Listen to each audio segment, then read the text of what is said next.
ready for the flight. Together we'll shine, casting shadows aside, in the heart of the rhythm where our dreams collide. Join the SUBN8IONX next quest, the truth is our guide. In the vast expanse, it's where we reside. Hands up to the sky, let the bass ignite. Feel the grooves around us, everything's alright. On the SUBN8IONX quest, the truth is our guide. In the vast expanse, it's where we reside. Hands up to the sky, let the bass ignite. Feel the grooves surround us, everything's alright. SNX Radio, let the truth ignite. Together we'll shine, bringing shadows to light. In this cosmic dance, we're connecting the dots. Tune into the frequency, let's explore the spots. Heavy bass drops with tight beats. Illuminate the shadows, the echo of our call. On this roller ring we'll never fall. Feel the energy rising, can you sense the spark? As we dive deeper into the cosmic arc. Stories of the universe, mysteries unfold. In the heart of SNX, where the truth is gold. Every note we play, every line we write, crafting our legacy, shining ever bright.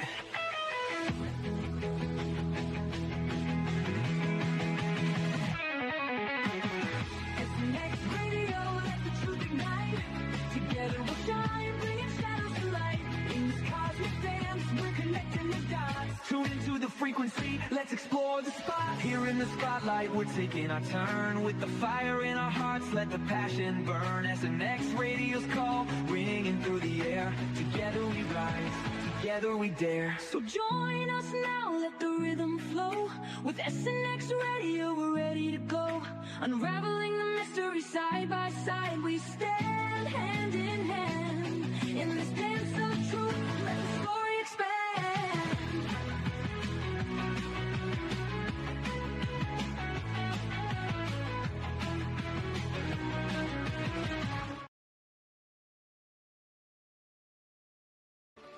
Silence of space, we drift and we roll, finding our place in the vastness we call home. With courage and wonder, we reach for the light, guided by visions that illuminate the night. Mystery cloaked in the past unknown, truth and discovery seeds we sow. In the solid wonder, we seek the key to unlock the secrets of our galaxy.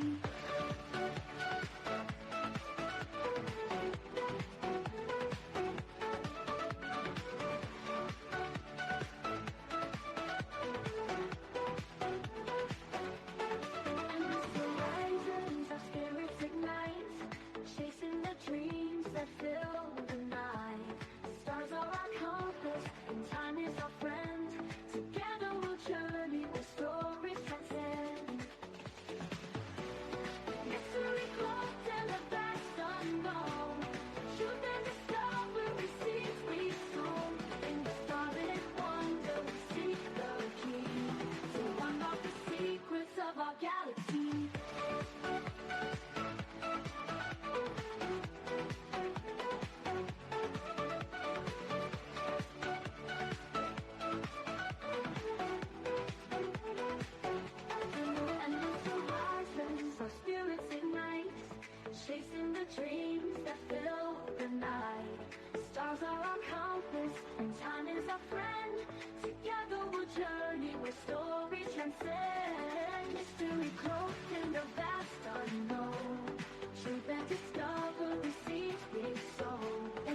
night.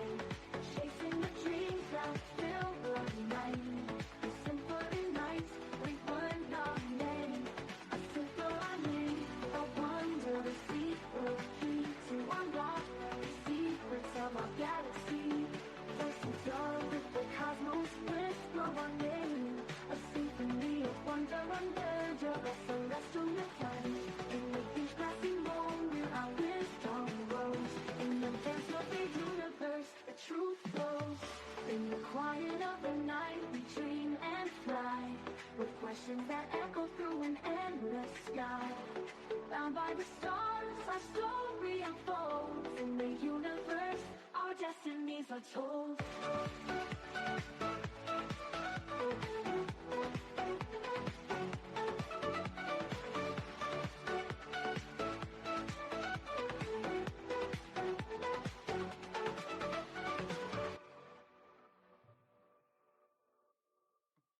Hello, everybody, and welcome back to another episode of SNX Radio. As you know, I am Coley, and I just want to say hello to everybody who's here tonight.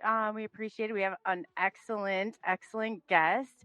So I'm just seeing who's in the chat. Kurt W75, good to see you. Oh, Jan, nice to see you. We got the Boundless Authenticity podcast in here, and I'm actually going to give him you know what? I will give you a run just for a second. I have to go jump over to my other account. So I really appreciate you all being here. I'm trying to look here. It's kind of trying to block me. I have Nerf Tail, excuse me, Jesus. I don't know if I said that wrong. I don't have my glasses on. I should probably reach behind me and get it. Magneticus, so nice to see you. Chris Sadley, thank you so much for being here. Oh, this is awesome to have everybody in here. Yeah, so Chiru Sounds, hey, I just wanted to let you know we do have, as I'm going, peanut butter and jelly. Oh, that's awesome. So nice to see you back. Let's see here. Mac Pax. Oh, Matt Pax is so much fun. He had some great one-liners the other night. It was excellent. Robin Ray, welcome to being here. Thank you. Let's see. And if I missed anybody, I do apologize, but I do like to acknowledge the chat. Everybody out there who is holding one of those wrenches, I greatly appreciate all of your work and your efforts. And I just want to let you know we're trying to get a chat going on Facebook. That doesn't mean necessarily you have to be on Facebook. If not, I'm going to drop my email in there for you. But what I wanted to tell you is we have a jam-packed Thursday also. We're going to have Corey Good on with James Gillian, and they're going to be talking some, and Twitter, Corey Good's going to be announcing and talking to you guys. We're going to be setting some records straight, going through a lot of stuff. So I just want to make sure that the mods in my chat are well aware that you guys might have your hands full tomorrow night, but nothing too crazy. Just go ahead and get in contact with one of us, and we'll get you what you need to know. So other than that, welcome X, welcome Facebook, welcome YouTube, welcome Kick.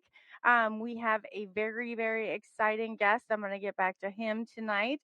And yeah, it's going to be exciting. It really is. This is definitely a favorite. And as soon as, let's see here, and we can just go right into it. We have Vic Cundiff, or Vic. Oh, I know he's gonna. I know I'm pronouncing this wrong because Jessica Jones was trying. Cundiff, excuse me. So with Vic, we're gonna go into. He's got so much stuff going on here. I just want to get into, and you know what? Of course, no, of course. No, I think that where I have it is now blocking me from seeing it. So you know what? While I'm getting this fixed, Vic, you deserved a huge warm welcoming from me and your bio read. But apparently once you go live in the place that I'm looking at, it locks it up. So I'm without further ado, I'm gonna let Vic come on stage and he can tell you all about himself and some of the exciting things that he does. So Vic, welcome. I do apologize for that. I was in and I thought I could use YouTube to read your bio, and apparently once I started my video, it would no longer let me do that. So Well, you don't need to apologize for that, but what you do need to apologize for is cutting that intro when you did. Maybe I wasn't done singing along to it. oh, really? You're one of the few. Usually I wrote it, but AI sings it, and that's like with people are like, it's AI, and I'm like, I wrote it. If that makes it feel, just a little bit better. But no, you're jamming back there and enjoying it. I appreciate that. I like Actually your kept it intro. moving. Oh, thank you very much. I didn't realize you were a Supergirl, just moonlighting as a podcast host. Right. Huh. Yeah, the many talents. Yeah, I said I have talents. It's it's that, and I can eat like really, really hot food. It's the stuff that really nobody else wants, I think, that I got. But yeah, it's I appreciate that. I do, definitely. And speaking of talent, and Dogman and all the stuff that you're doing in the community with Bigfoot, I always wanted to ask you on how you got into this. Like, what sparked your passion, and how did you take this direction with things? I mean, you're amazing at what you do. Well, thanks for saying that. You're giving me too much credit, though. To answer your question, back in 2007, 2008, like a lot of people who are into the whole Bigfoot thing, it just clicked in my head one day that, you know what? I'm on the internet all the time. I should try to take a look around and see what I can find on Sasquatch because I've always been really interested in the topic. Well, it didn't take long before I found out that there are a lot of podcasts out there that you could find on Blog Talk Radio. Every night of the week there is a new Sasquatch podcast that would come on week in, week out. So I started listening to them on the regular, and my favorite one back then was a show called Campfire Shadows. And on Campfire Shadows, the main host was a gentleman named Jim Bear Grant. And Bear, he used to go out on outings all the time in the woods with another gentleman named Tim Coonbo Baker. Well, I'd been listening for some time when all of a sudden one night out of the blue, Bear announced that he wanted to step away from the show so we could spend more time in the woods. And that didn't really surprise me. I've always known how much he liked the woods. Well, when he made that announcement, it wasn't long afterwards that he said, well, if I'm going to be leaving, we need to find someone to take my place. And I'm thinking, wow, I wonder who is going to take his place because he was a huge part of the show. Well, he went on to say the person I think who should come on and fill my shoes is Vic Cundiff. And when he said that, I thought, what? He never even took that up with me.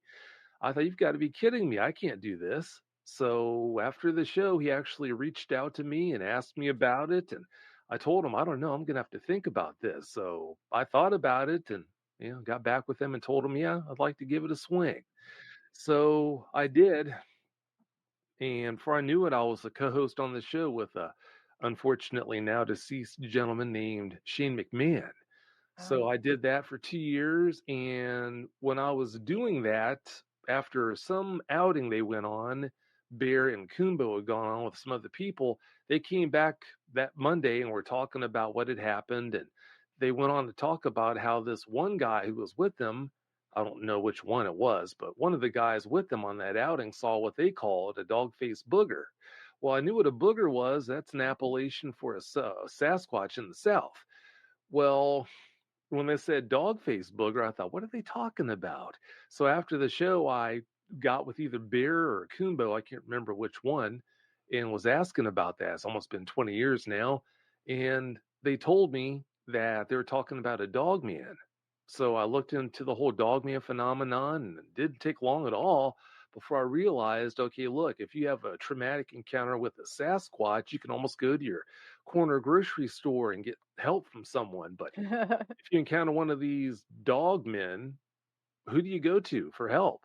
I thought, you know what, there's a real need here. So years later down the road, I put the pieces in place to bring dogmanencounters.com online. And then about a year after I brought dogmanencounters.com online, I aired the first episode of Dogman Encounters Radio in, let's see, it was August 22nd of 2014. And I've been airing weekly episodes since, and we're already up to episode, 606 now. So it's been a wild ride. That's amazing. Yeah. So on one of them, you're over 500 episodes, and the other one over 600 episodes. That's amazing. Yeah, it is. Yeah, Bigfoot Eyewitness Radio is on episode 507. I just published episode 507 of Bigfoot Eyewitness Radio.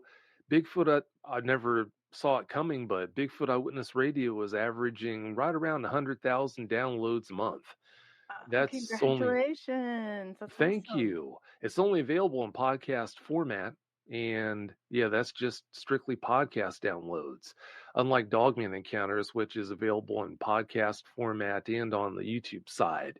But Yeah, over 500 on Bigfoot Eyewitness Radio and over 600 episodes in on Dogman Encounters. And just recently, I started producing a new Dogman podcast called Dogman Tales, which features fictional Dogman stories. So it's been a wild ride. Yeah. Wow, that's exciting. That's exciting. I bet you see all sorts of things or met all sorts of people. Do you do a lot, I guess, with your websites when you were talking before? Are those a place where people can come with, if they've had a sighting, or can you kind of tell people? Because I heard you say before that it's like, Bigfoot, they can basically go down anywhere and get help with it, but it's some of the other cryptids that you can't necessarily do that with. That's right. Yeah, I don't help people with their Sasquatch encounters. There have been some bad ones that from time to time I've helped eyewitnesses with, but yeah, I don't make a point to help Sasquatch eyewitnesses because there are tons and tons of other people out there who specialize in that, who know so much more about Sasquatch than I ever will. But on the Dogman side, yeah, that's my bread and butter. I help counsel people who unfortunately have had traumatic encounters with dogmen, and I happen to also produce a podcast called Dogman Encounters Radio, where some of those eyewitnesses who want to come on and put their stories out there for the public can. A lot of people think, okay, yeah, that's Vic Cundiff. He hosts Dogman Encounters Radio, which is true, I do, but that's not what I'm all about. The main thing is helping the eyewitnesses, the Dogman eyewitnesses. That's awesome. That's awesome. So, what is your connection to all this? How did you get involved and decide like this was your niche in life? Well, it goes back to Campfire Shadows. When I was asked to host that podcast, to co-host it, I started doing that. And when I found out about Dogmen, I just hit the ground running. And I did take some years off between the last episode of Campfire Shadows that I co-hosted, and of course when I aired the first episode of Dogman Encounters. But yeah, that's how I got my start. Yeah, that's awesome. Have you ever encountered Dogman firsthand? No, I haven't. I've never had a Dogman encounter, but yeah, I think I've been pretty darn close to Sasquatch before. I've got two potential sightings. I'm not Wow. gonna go there and say I'd have definitive sightings, but I've got two experiences that involve potential sightings that I could tell you about, and you can make a decision from there whether we're talking about Sasquatch that I did see or not. But about 40 to 45 years ago, I was deer hunting, and I'm convinced I had 1,000-pound Sasquatch literally just feet behind me. That was pretty Wow. intense. That was my And first it was. experience. That's amazing. So you kind of understand. So you get to hear all of other people's testimonies then, and then kind of is that, on your show and helping them tell their story or telling their story. So what are some of the most fascinating stories that you have encountered, I guess, in your career? Wow. Well, understand, I mean, I've spoken with probably easily north of 4,000, maybe even 5,000 dogman eyewitnesses now. For some time now, it's been to the point where I don't even bat an eye if I have 3, 4 brand new encounters coming in from dogman eyewitnesses I've never spoken with a day in my life before. Some days when it's crazy, I've had as many as 7 or 8 brand new dogman encounters come into me that came from people I've never spoken with ever before. So the volume is just ridiculous. So it's really hard to point to this one or that one and say that this is the most traumatic or even at the top of the list. But I can name some that definitely move the needle, and they're pretty darn close to the top of the list, I would say, if you'd like. I would love to hear about those. Well, Would love to hear about. actually, earlier this afternoon, I'm not going to reveal the details of his encounter, but yeah, unfortunately, I spoke with an eyewitness who his encounter, it's pretty much the definition of a red line dogman encounter. Oh, wow. Unfortunately, he vomited right before I called him for our first conversation this afternoon. Wow. Yeah, it was a bad series of encounters, but yeah, he was really a mess. But thank goodness he's doing fine now. He's not quote unquote cured, but he's much better now, and that's why I do what I do. As far as encounters I can share with you, A few of them come to mind as particularly bad encounters. One of the They most don't have to be the bad ones, just the most profound, I guess, are the most are all Dogman. The closer they are, the worse they are. I see. I don't know enough yet about Dogman. I have a few other, but yes. Oh, and before I forget to tell you, Jessica Jones absolutely loves you, and she wanted me to send it. She was on the show last weekend, and she wanted to make sure that I told you hello and that you're one of the best. She says. Well, she's great herself. She's given me way too much credit, but no, I love Jess. She does such a great job. She really does. And Yes. I'll tell you what, does she work or what? She's busy. Oh man, that girl's. When I was on Spaced Out Radio After Hours, she was on her own show with Dave Scott, who Spaced Out Radio. So we'd always see each. We're always a close group, but we'd have meetings and things like behind the scenes. And I was like, just to see her career and how far she's gone, she's like boots on the ground, going and doing this. I said, I'm so proud of her. I really am. She's doing wonderful work, absolutely wonderful work. She really does. Yeah, she really does. Good people too. Yeah, definitely. Yeah, so I wanted to tell you that before any further, but yes, by all means, go on. Like I said, I don't know if all Dogman. I've heard different things, like with the cryptids. Like, is it the closer he is, the worse off sometimes people are, or is it like can they have, is there a spectrum like through the good? Like, there's some good Dogmen, some not so good, or I guess set the stage for us. Well, I've never spoken with anyone who had an encounter with what I would consider to be a good dog man. Definitely not altruistic dog men out there, but yeah, there have been dog men who they could have ramped things up a lot more than they did. And in a way, when it comes to dog men, I guess that's kind of a good thing. But normally, by nature, you either get totally neutral, they're indifferent to you, or they go out of the way to try to mortify you to within an inch of your life. Oh wow. So, yeah, that's one of the many unfortunate things about them. Some people, to answer your question, some people have had some really traumatic encounters without the dog man being right up on them. It just depends on the nature of the encounter. For example, years ago, there was a young man who he got up in the middle of the night for some reason and he went over to his window, which was on the front of the house, the window in his bedroom, and for whatever reason, he just parted the drapes. Nothing happened out there on the road that drew his attention. He just was compelled to walk around his bed and just peek out the drapes. And when he did, he was just looking around on the street. It was the middle of the night. Nothing should have been going on. So he's just looking around, and all of a sudden, some motion caught his eye across the street. Well, it turned out to be, as he described it, this werewolf, what looked to be a werewolf that came from between two houses. And it was just doing its thing out there on his street in the middle of the night. And he barely had his drapes parted, just parted enough for him to look out with one eye. And what really freaked him out was the dog man just froze all of a sudden, like it knew something wasn't right. It sensed something and looked right up at his window. And it's almost like it had locked eyes with him, although one eye, from what I remember, he was looking out with just one eye. And that just really freaked him out. So he just froze. And then next thing you knew, the dog man starts heading across the street towards his house. So I can't remember what he did with the drapes. If he snatched them closed, which they were barely parted to start with anyway, I can't remember what he did. But yeah, the way that played out was just really freaky. There's just something about that idea, looking out your drapes like that, just parting them just enough for one eye to see through. You look across the street and you think you're looking at this thing that's not supposed to exist. To you, it's a werewolf. You think you're looking at it, and it has no idea you're doing that. And then all of a sudden, it snaps its head up and looks right at you. And next thing you know, it's beating feet heading right towards your house. Can you imagine? I could not. Well, yeah, in a different way, yes, but no, no, I could not imagine. No, absolutely not. Yeah, really intense. Really intense.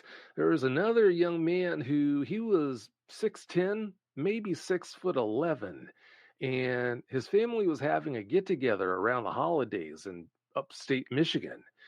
And as you know, most of the places up there are just heavily forested. Well, this cabin that this family get together was at, was way out in the middle of nowhere.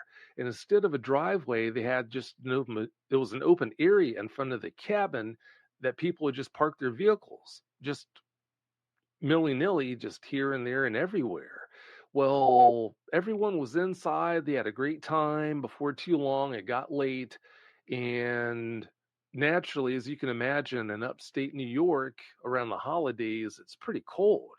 Well, this young man, being the nice guy he was and is, he offered to warm up everyone's vehicles for them. So he started collecting keys, and then before too long, he grabbed his coat and headed out the door down the steps, and he was going to just start up everybody's vehicles so they could warm up and people could hop inside to the warmth. Well, right in front of the steps, if I remember right, I think it was a Suburban that was parked in front of the steps. He walked around it, and to his horror, there was a dogman on the other side, if I remember the story right. Well, when he walked around that Suburban to the driver's side, he came nose to nose, face to face with this dogman, which was on all fours at the time. And when he did that, it stood up to its full height. Well, this guy, being so tall, his whole life, he was always used to looking down at anything on two legs.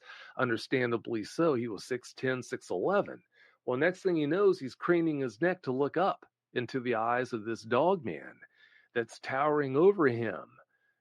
And when this happened, he just screamed at the top of his lungs. And before you know it, people started pouring out of the front door, and they came around the truck around the front. Some came around the back, and they were trying to console him. And he was just inconsolable, if I remember right.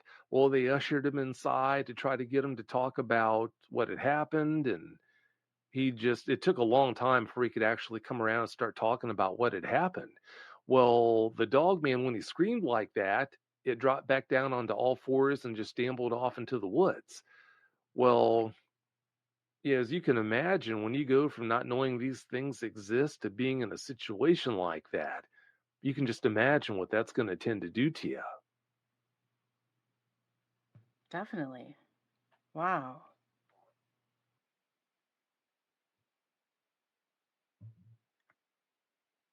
Did you cut out? I wasn't sure. No, not at all. No. No, I can't imagine what some of these, like, in really just coming encounter and being that close encounter with something that had people before. Was it something that kind of built up, or were these people that never had come in contact with anything like this before in their life? I can't remember if they had ever come into contact with anything else, but as far as dogmen, yeah, first encounters with dogmen. Wow. So in your research with Dogman, I guess in finding out like kind of what his traits are, or I know it seems like the more I get to know, it's like Daryl Denton and Bigfoot, and I talked to Jessica Jones, and I like her things going on, and all of it. It seems like they have a little bit. There's a separation between cryptids, obviously, with the Dogman and with Bigfoot and with some of the other ones that are out there. What do you think, I guess, the biggest characteristics of like Dogman are compared to, like, let's say Sasquatch? Or is there a different way of communicating with them that you've heard from other people? Is there a different, like, I guess gifts or gifting or kind of where they're thought to come from? A little bit of background on, exactly what is Dogman? Well, as far as what a dogman is, that's $1 million question. No one can tell you definitively what they are.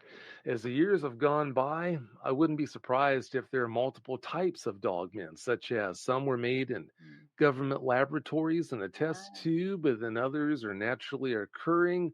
Maybe some dogmen are from the ether. They're supernatural beings, spiritual beings. It's really hard to say, but when you do what I do for nearly as long as I've done it, it's only natural after talking with so many credible eyewitnesses who reported things that could only be explained away by them seeing a spiritual being. And then other very credible eyewitnesses, they report seeing things that point soundly towards the dogmen they encountered being flesh and blood creatures that are out there trying to make a living. And then others, it would appear that we're talking about government operatives, dogmen that were made in a test tube in a lab. So it's really hard to nail down exactly what they are. All we can do is guess at this point. But for anyone who doesn't know, has never heard the term dogman before, they can range in height. Well, juveniles can be very small, but on average, when it comes to dogman reports, the height range normally runs from about maybe 6 feet tall all the way up to 12 feet tall. So there's a really big range there, but they get huge. What they look like, they've got a lot of variances to their appearance. They can look as unassuming as a timber wolf that has the ability to stand up and walk around on two legs. They can look like the worst nightmarish werewolf out of your worst dream, basically. So they have a lot of different looks. Some look like some kind of a hyena type creature that can stand up and walk on two legs. They have other looks besides that too. Some people will tell you that the dogmen they saw, they look just like the werewolves out of the underworld movies. Others say the dogmen that they saw look like the dogman from Bad Moon and other werewolf movies. So, yeah, they have a lot of different looks. We have a question from Spiderbite. She wants to know if you've heard of them hurting anybody. Yes. Hurting people. Okay. But I know you did kind of answer that, but I guess, and two, how often that they come and encounter, have you found, like statistically, could you throw that out there? Or is it most all of them? Well, I'll put it this way. Over the years, I've safely spoken with definitely over 3,000, probably well over 4, possibly tickling 5,000 dogman eyewitnesses. The grand total of credible eyewitnesses I've ever spoken with who told me about ever being intentionally harmed by the dogman or dogmen they encountered is a whopping 7, 8, or 9. So that right there tells me definitively these guys are not wired to rip you apart as soon as the opportunity presents itself. Unfortunately, there are too many podcasts out there that are a lot more interested in just putting content out there to get views than the truth. Everyone who does this knows that fear sells. So if you're going to make up stories, the more frightening they are, the more people are going to watch them. And if you make up frightening stories about dogmen and present them as being true, non-fictional stories, then that many more people are going to tune in. Well, because of that, so many people listen to this junk and they've been fooled by it. They think that all dogmen are out there looking to rip you apart as soon as the opportunity presents itself. And I'm here to tell you that's definitely not the case. If I would have only spoken with 20 eyewitnesses, that'd be one thing. My sample size would be really small, but I mean, I've spoken with thousands upon thousands of people who were caught dead nuts to rights by dogmen, but allowed to leave the encounter without a scratch. So that right there tells me that they can't be wired to rip you apart as soon as the opportunity presents itself, because if they would have run into a creature like that was wired that way, the people wouldn't be around. Now, I'm never going to say that dogmen are never dangerous, that they're ever safe to be around. I'll never say that, because you name one critter out there that doesn't have any dangerous examples. Horses, camels, pigs, cattle, you name the critter, there are examples of deviant ones. People, we have deviant people, serial killers who will kill you as soon as the opportunity presents itself. So why should dogmen be any different? Yes, there are dogmen out there that are truly dangerous, that will kill you if they get the chance. But the big question is, are they wired to be dangerous or not? And the answer is clearly no. And here's something that's really hard to wrap your mind around, but it's clearly the truth when you think about the math. If you took 400 people, well, use my example. If you asked 4,000 people who had directly interacted with cattle, okay, how many of you have been intentionally harmed by the cattle you've interacted with, by any of the cattle you've interacted with? You know the number of yeses would be in the hundreds. Well, if you swap out cattle for horses or pigs or goats, you name the animal, the number of yeses, if you asked 4,000 people that question that had interacted with that species of animal, the number of yeses would be in the hundreds. But if we ask, as far as dogmen go, 4,000 people I've spoken with, if the number of yeses to that question are only 7, 8, or 9, that right there tells us, as hard to accept as it might be, you're actually much less likely to be harmed if you have an encounter with a dog man, interact with a dog man, than if you interact with any of the critters that we take for granted as being in existence on a day in, day out basis. Sure. Well, that's interesting in itself. I guess with the 411, missing 411, and a lot of that they feel is attributed to Bigfoot, do you think that Dogman plays a part in that as well? Well, I'm sure they play a part. The big question is how big of a part, because Right. back to the whole deviant example thing, yeah, I mean, if you have deviant dogmen out there, which I'm sure there are deviant dogmen out there, then yeah, they probably would snatch someone up if the opportunity presented itself. But yeah, clearly that's not a species-wide thing where every one of them would be doing that if they had the No. opportunity. So yeah, to answer your question, I do think the dogmen have abducted people. They are responsible for people who've gone missing like that. But yeah, I don't think by a long shot that that's like a final answer to why there are so many missing 411 cases. Oh, I don't either. I don't either. And there was a time where people could not wrap their head like around them that they were not bad, that there wasn't anything they needed to be afraid of. And they kind of went the wrong way, but now I feel like we have to have a balance. And even like ET, then that's like more my area, that or the paranormal. And to think that there's not negative ET is extremely crazy.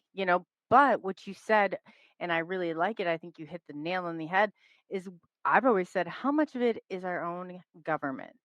What part of this is the government? Because along the lines, and if you're not thinking this, then you haven't evaluated it very far.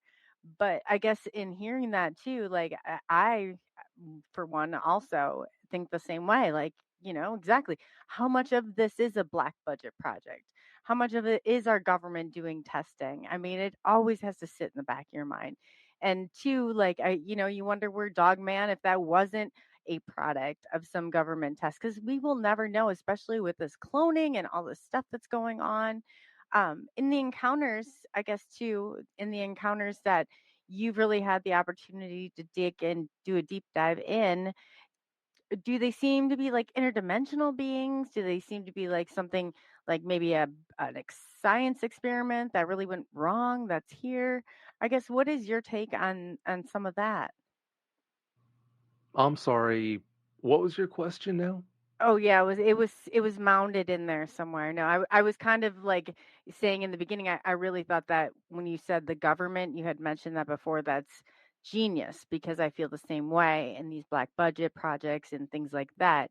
I guess um in going and taking a step forward on that, in these, like everything that you have heard in the testimony you have heard, like I said, in all the cases, do you feel this dogman is interdimensional? Or do you feel like maybe it is like something that was created in like in a lab, in a black budget project, or something like that? Or is it, I guess, here and we just can't see it? I mean, what is your take on what it is actually that we are dealing with? Well, like I said before, I think you've got different kinds of dogmen. Some are created in test tubes in laboratories, and Yeah. some are from the ether. And I think some are naturally occurring creatures that are born in the woods and just die in the woods. To answer your question about being able to hop dimensions, yeah, I mean, I've spoken with tons and tons of eyewitnesses. As far as the percentage goes, it's very low. But Okay. I have spoken with quite a few eyewitnesses, credible eyewitnesses, who've reported seeing dogmen do things like phase in and out of existence. So apparently some of them can do that.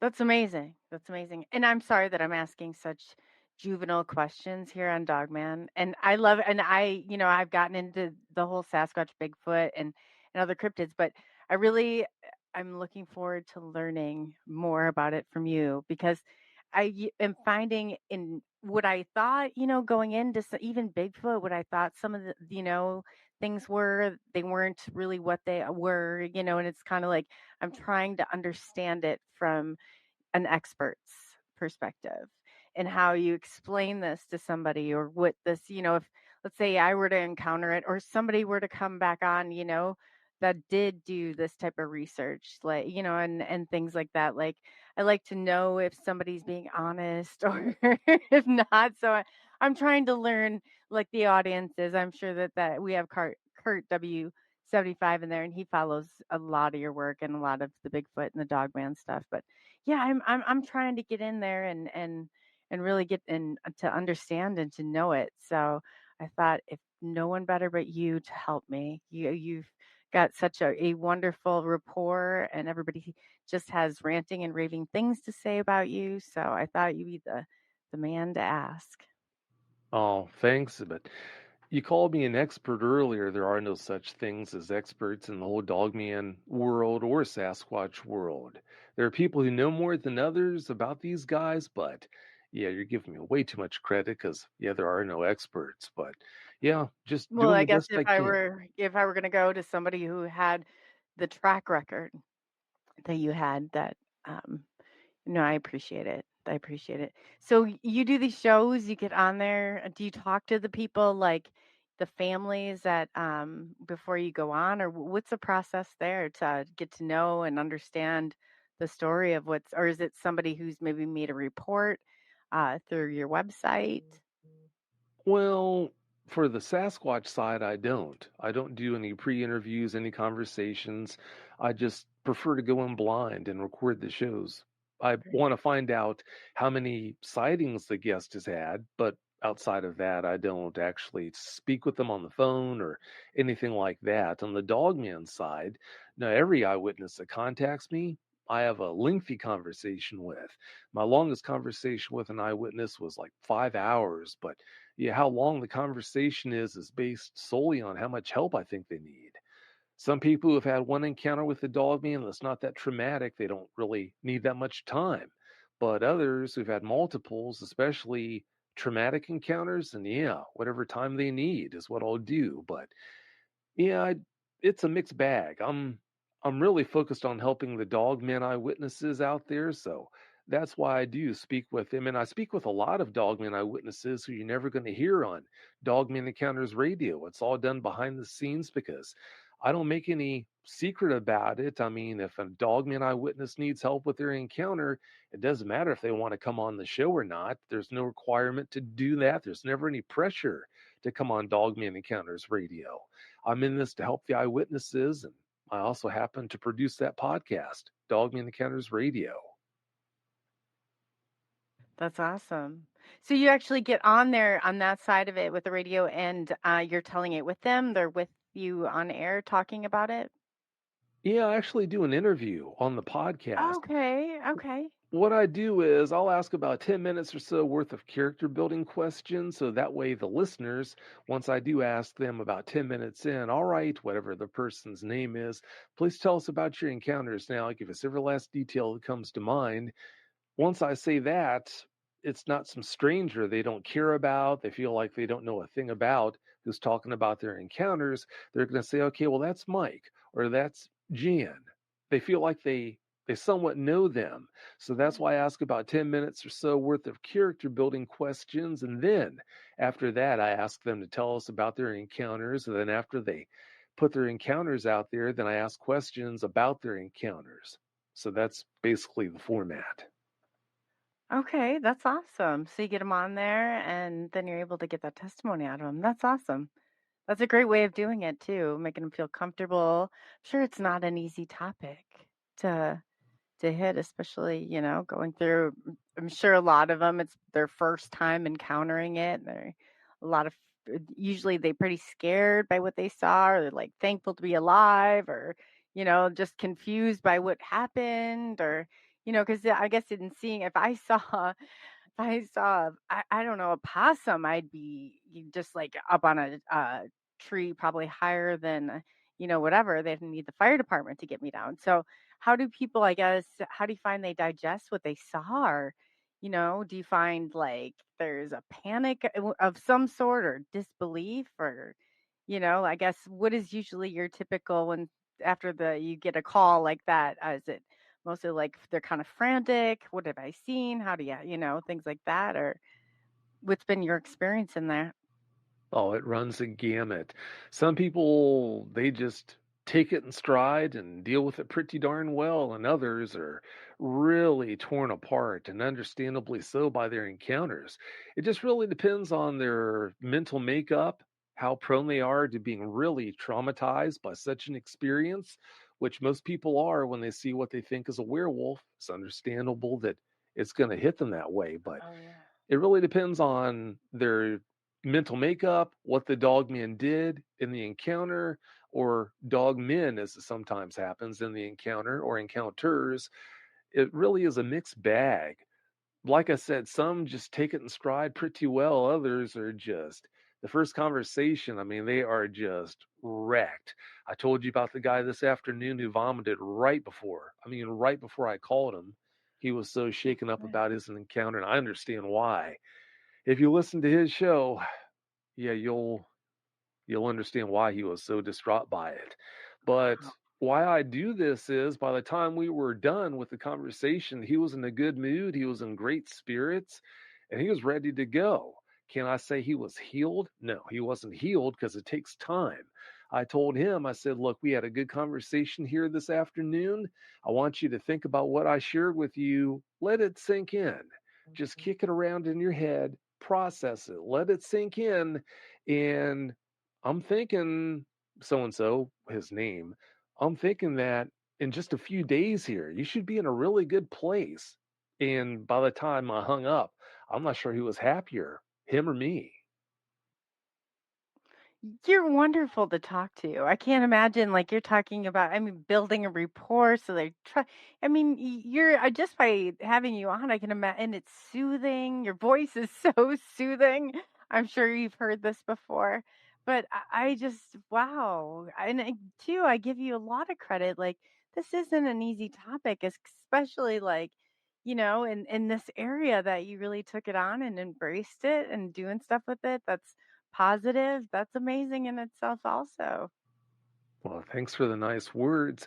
I just feel blessed to be in a position to be able to help them. I mean, you're talking about an encounter, an experience that so many people have, that where do you go? I mean, in day to day life, no matter what kind of an experience you have that's ailing you, for everything, it seems like there's an answer.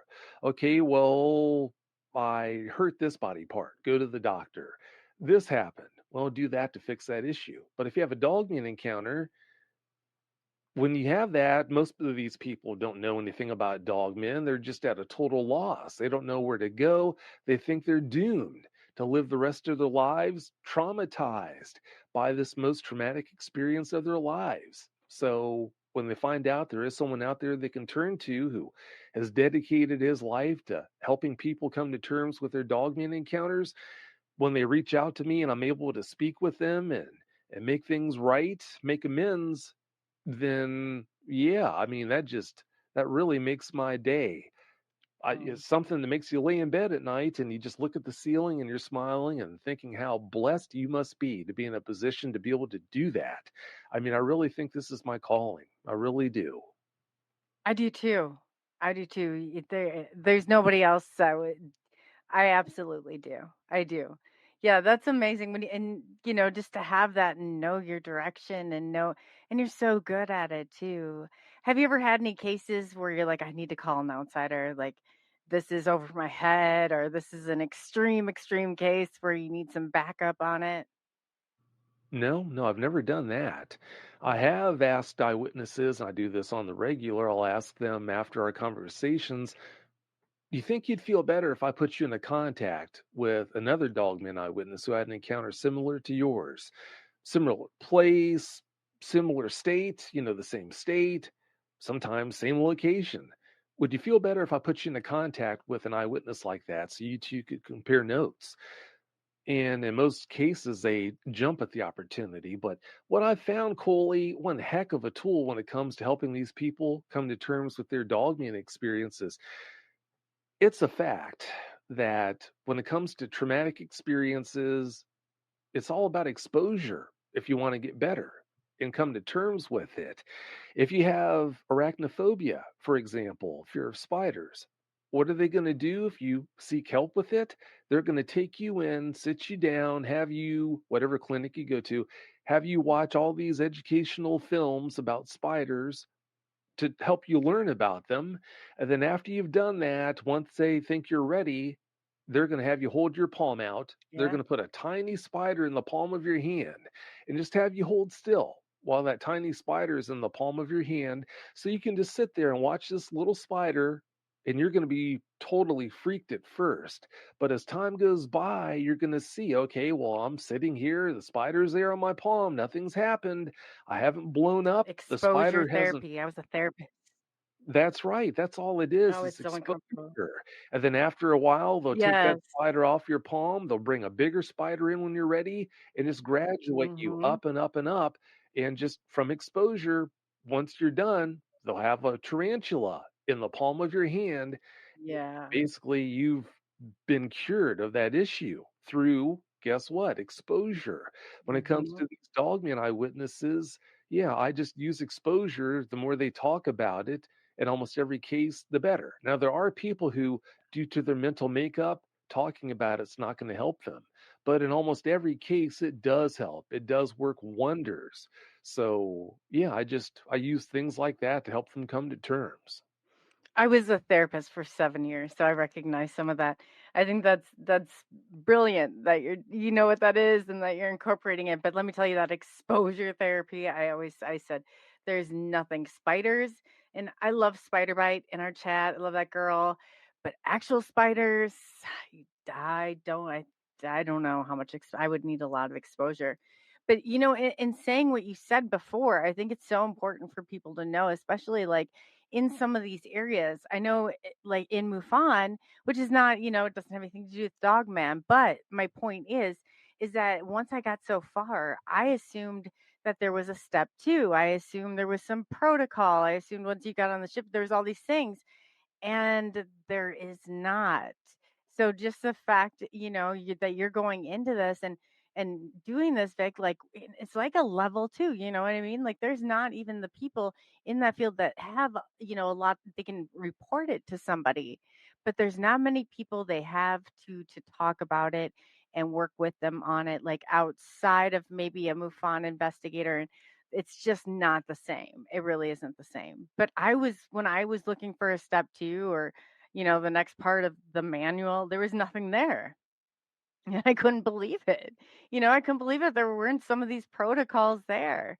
So I love your work, and I would love to see, some of the stuff like, and too, I can get that out there with resources that I have, and put that out there for if anybody has a Dogman sighting and they're looking for somebody. I'll list your website on there if that's okay, or whatever information that you would like put on there. But yeah, that's excellent. I really give you really have my respect for doing this. It's needed. It is so needed.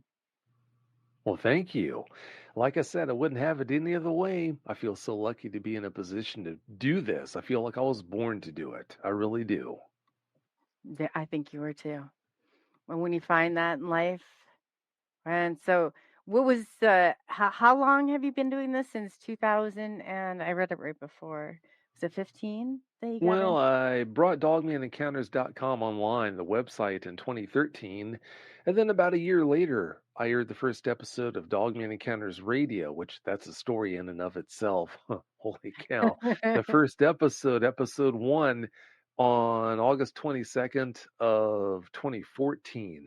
I'll just let it out of the bag here really quick. What happened was I lined up two gentlemen for episode one, and we wound up recording the show. I used Audacity to record the episode, and right after I'd finished, after we had wrapped, I looked, and the recording was just gone. It just disappeared. Right then and there, I learned the importance of an actual physical digital recorder. But they were so nice. I hated to do it. I asked them if they wouldn't mind running it back, just re-recording the whole episode all over again. Thank goodness they agreed to do it. So yeah, that's the story behind episode 1 of Dogman Encounters. What a nightmare. Those episode ones, I've got a couple of them too. I do. I definitely do. So don't feel bad. But if it's going to happen, it's always going to happen on that episode one, I feel like. Oh, man. But at least you got through. Everything worked out the way it should, sort of. Yeah, thank goodness for that. I know, right? Sometimes Definitely. you wonder. Oh, wow. So what are some of the other, can you go into more of like, some of those stories you think people could and really like to, and just understanding, I guess, Dogman and some of the characteristics, if you could kind of explain some of that too while you're telling it. Which one should I touch on first? You know what? Why don't you? You're so good at this. You're so good at this. Why don't you tell it, a Vic story the way that you normally would? Wow, there was one story I was going to share. I was thinking about this about half an hour ago. I'm trying to remember which encounter that was. I was thinking that'd be the perfect one to share. Gosh, but it left my mind. Oh no. Which one was that? Come back to Vic I Cundiff. know, that's about right. Which one was that? Well, while I'm trying to remember that one, there's one that I've shared on several other podcasts due to the creep factor. And I know the story so well. One of the creepiest encounter was the very first creepiest encounters, I should say, was the first one that was ever shared with me. This was shared with me back in 2007 by an eyewitness who lived right by the border of the LBL. The LBL stands for the Land Between the Lakes, right on the border of Kentucky and Tennessee. Well, he was alone at home that night. His wife was out with the girls that night, having a great time, so that left him with the dog home alone. Well, his house was a 2-story home, and the way it's set up is if you look down the steps, you can look right across the floor of the kitchen and see the back door, which is on the back wall of the kitchen. Well, because of their big dog, they had a big doggy door in that door. So he's home alone. It's pretty darn late. He's watching TV, laying on his bed with the door open, and all of a sudden he hears this sound coming from somewhere down below in the house, somewhere on the first floor, it sounded like. So, you know how it is when you're home alone, especially late at night, you hear bumps in the night and you think, okay, yeah, that's just the house settling or whatever, the wind. Well, after hearing that a few times, all of a sudden his curiosity got the better of him. So he muted the television and is just laying there listening. Well, nothing. So he turns the volume back up and he's watching TV, and before too long, he hears another sound. So he mutes the TV, gets up off the bed, and walks through the door out into the hall, and he's looking down the stairs.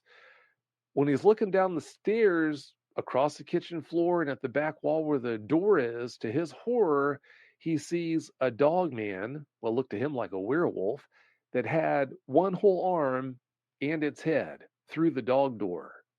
But it was its shoulder that was banging on the top of the dog door or the side of the dog door. I can't remember now, but its other shoulder that wasn't in the house was banging on the outside of the door, making that sound that alerted him that something was going on.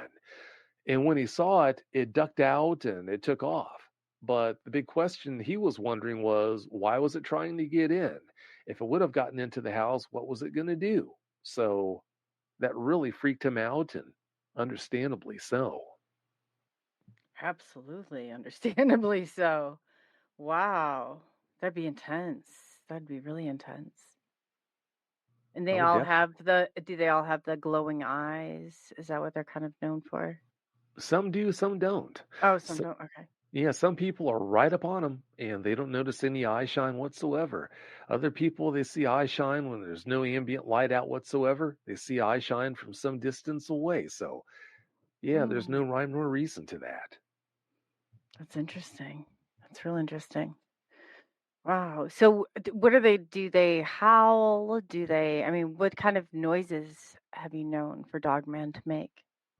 Well, all sorts of amazing evidence has been shared with me. By far and away, the most impressive evidence was video footage that was sent to me a little over 10 years ago, I think it's been now.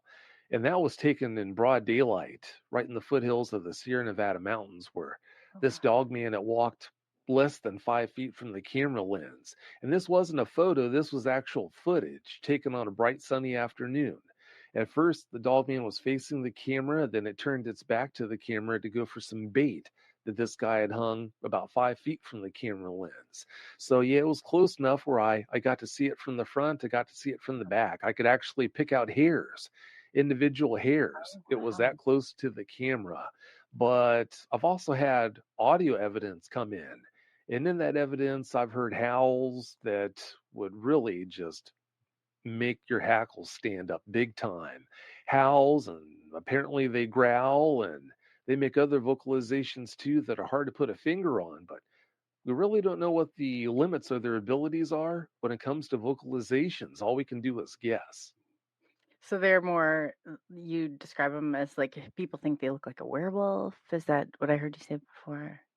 Well, Look the like one I a saw werewolf. did. That's the Oh, best way to describe that one that I had that up close and personal view of. But yeah, some do look like the most frightening, the most terrifying werewolf out of your worst nightmares. Some look like a timber wolf, and you have no idea you're looking at a dog man until it stands up and walks around on two legs. Others have a hyena type look to them, and others have other appearances as well. There are like, it would appear there are at least 7 or 8 variants to the whole dogman category out there, canine type dogmen. oh, So wow. there are a lot of looks. So that's good to explain to people because we don't know. They might be from all over. And as Vic said earlier, some of these might be government projects. Some of these might be, from here, there, wherever that, you're not just automatically so supposed to assume that they're good or bad, but just proceed with caution is what I heard Vic say, I guess, in paraphrasing. But yeah, I mean, we don't have to go on some fear tactic or scare tactic, but do be careful if you do encounter anything like this. And definitely, if you know a professional, seek a professional. If you need any, you have any questions you need answered, or if you needed any sort of advice, definitely check out Vic's website, and that's in the description too, and we'll get it from him at the end. So yeah, I think that would be an excellent resource for people to have. Um, Too, I guess. How do people do they go out looking for Dogman? Because I heard, is it Martin Groves? Is that who the Dogman or who had been encountered by a Dogman that was with his friend that got hurt? Is that, have you heard the story? I think I heard that story, but I don't know too much about Martin. I've heard his name mentioned, but yeah, I think you're right. I think if I'm thinking right about that, I think he did have someone with him who was actually harmed, but Yes. I don't know He for ended up, sure. I know he ended up passing, but Martin, through the same, I just know from Daryl and having Daryl on. But I was curious, I guess, in hearing that, if you've heard of other cases that have been like that, where people have encountered them and become or gotten sick, or if they know, I guess, in just a two-parted question, if they had, why they had gotten sick. Like, what about that encounter had gotten them sick? That I It seems like Sasquatch are much more likely to cause that response from people than dogmen because over the years I've spoken with so many eyewitnesses who've seen dogmen and been so close to them, I can't really think of any that mysteriously had cancer afterwards, a short period after that encounter. But as far as Sasquatch would go, I mean, Shane McMahon is a perfect example of a healthy young man who, unfortunately, after having a Sasquatch encounter, which might not have a thing to do with his cancer diagnosis, Mhm. but He's passed away. There are so many other Sasquatch researchers who have passed away due to cancer and other ailments like that. I think you're a lot more likely to have problems like that, like I said, if you have a Sasquatch encounter than a Dogman encounter. Oh, okay, definitely, definitely. And there are too, it's like life happens, I'm sure along the way, but not everything could be.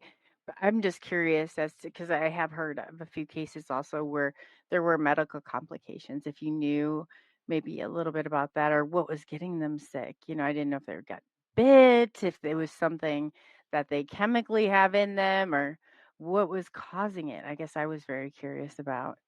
I Even think in, it's radiation. oh, it's radiation? I think so, but that's just a Okay. guess. I really don't know. Okay. No, I'm gonna look into that because I think that makes sense. You might be right on that. How about then with Bigfoot?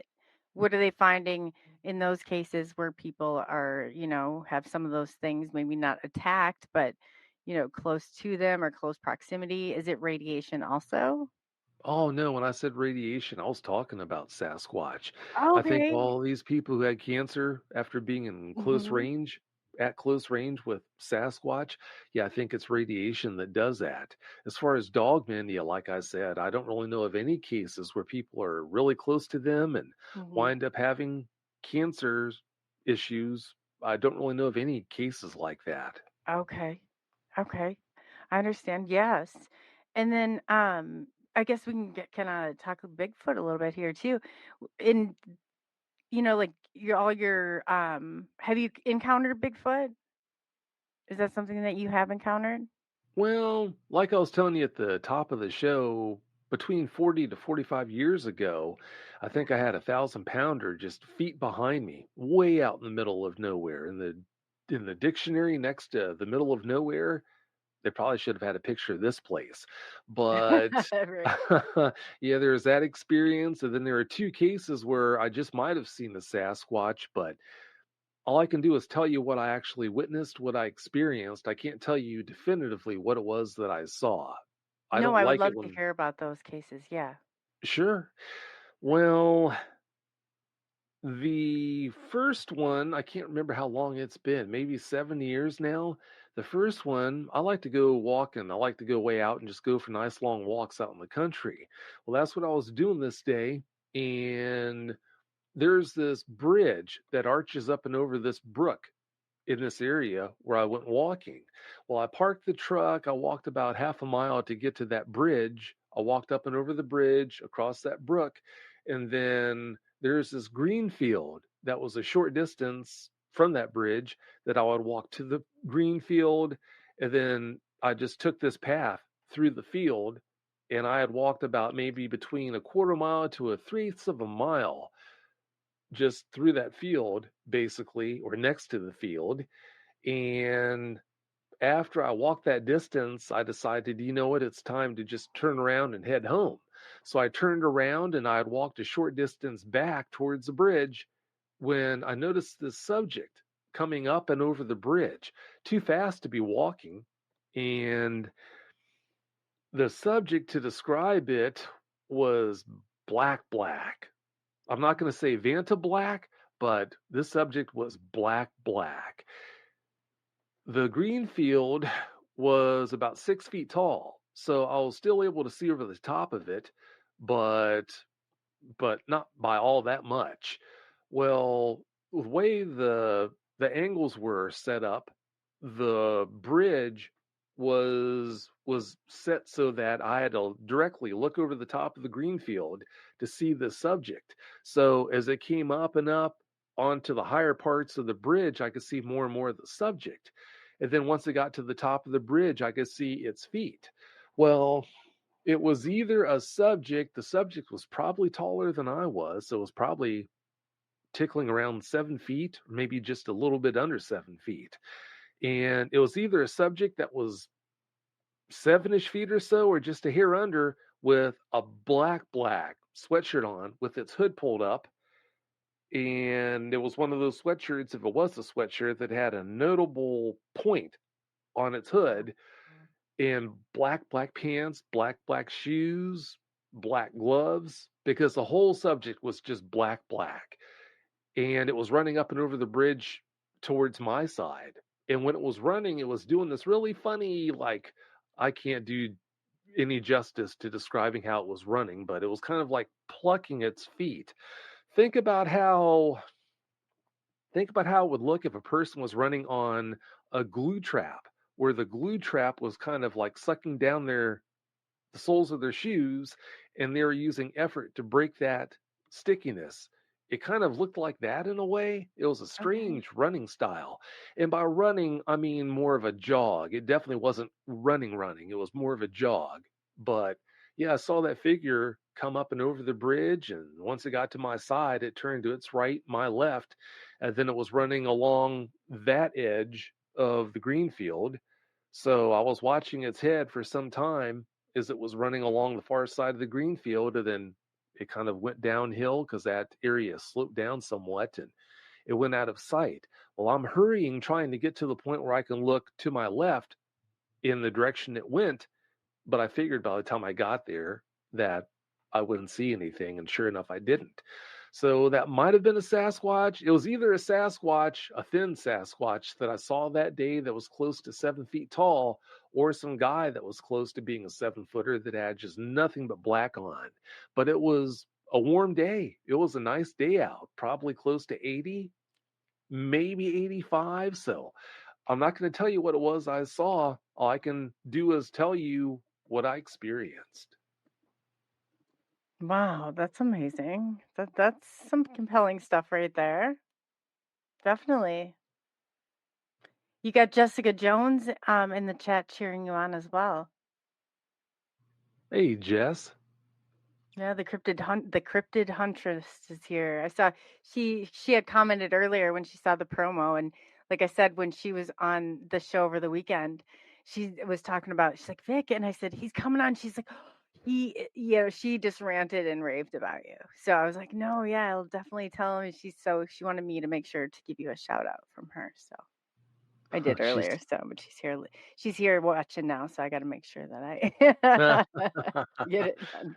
she's too nice, I'll tell you. Oh, she's wonderful. Yeah, she's so lovely.